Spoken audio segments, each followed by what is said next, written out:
Okay. All right, well, I've been tasked with giving a lecture on combat liberalism by Mao Zedong. And I'll talk a little bit about the history of Mao leading up to this point and the events which likely encouraged him to write this. I'll talk a little bit about the main ideas of combat liberalism, and I'll quote extensively, if not the entirety, from this rather small text. And I'll also sum up the core points of this text, and then of course we can move on to question and answer. So Mao had experienced a great deal of revolutionary reversals through his life. He led several initial struggles which ultimately led to his predominance in the Jiangxi province. However, the repression around China soon the repression around China soon had many of the higher communist parties seeking the relative stability of Jiangxi. So, of course, he quickly fell out of favor, and the party pursued a strategy which led to defeat in the region, and they were forced to retreat. And, of course, this is the famous Long March.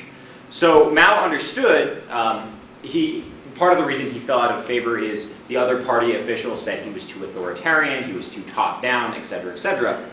And then they experienced these massive defeats at the hands of the national forces. And so Mao regains a lot of his traction. And of course, he realized that while they were retreating on the Long March, it was absolutely essential that the peasants support the Communist Party.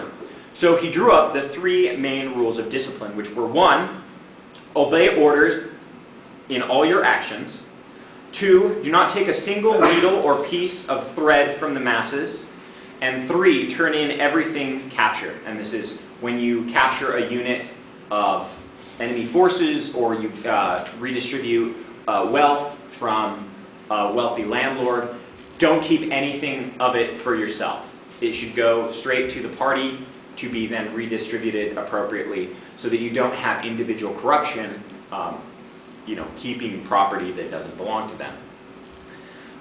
It also included the 8 points of attention, which were: speak politely, pay fairly for what you buy, return everything you borrow, pay for anything you damage, do not hit or swear at people, do not damage crops, do not take liberties with women, and do not ill-treat captives.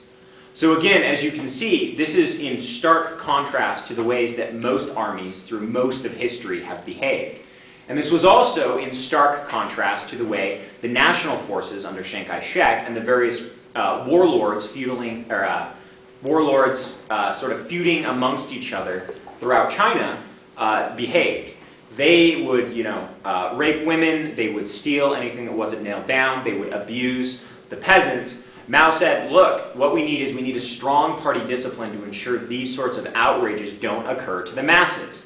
And they had this sort of strong party discipline. So in this case, the outrages didn't happen. And so through their entire long march from the south of Jiangxi up to the north, which I believe was ultimately Hunan, they gathered support wherever they went. And the peasants, because again, they treated them so kindly, they paid for everything, they didn't just force their way into things.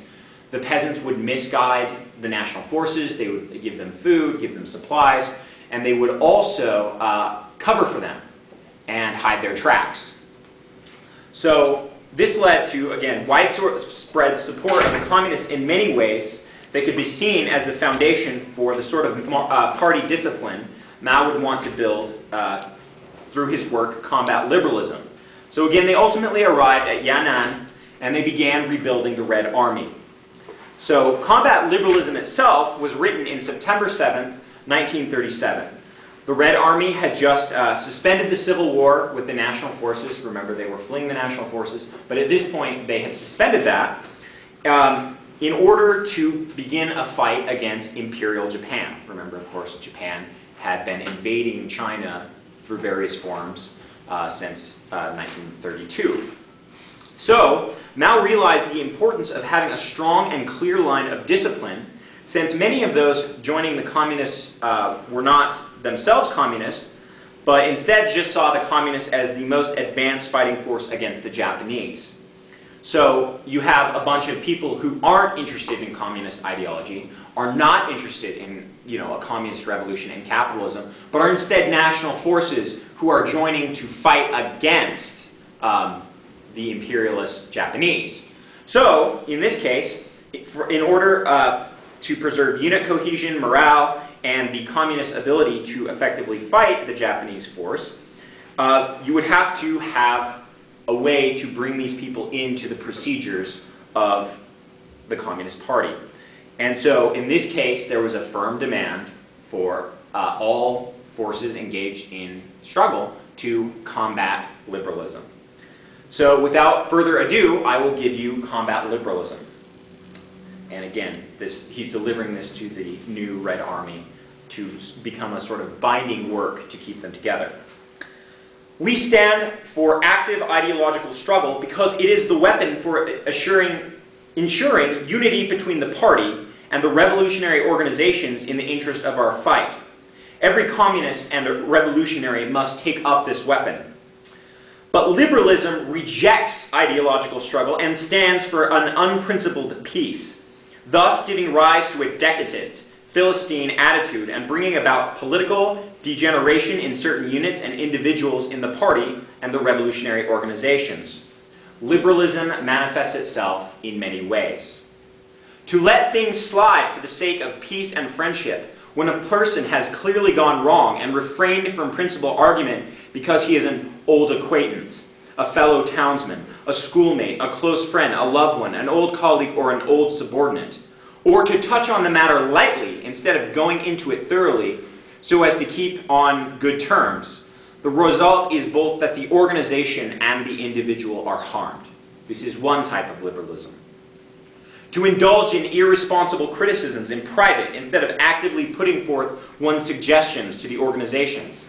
To say nothing to people to their faces but to gossip behind their back, or to say nothing at a meeting but to gossip afterward.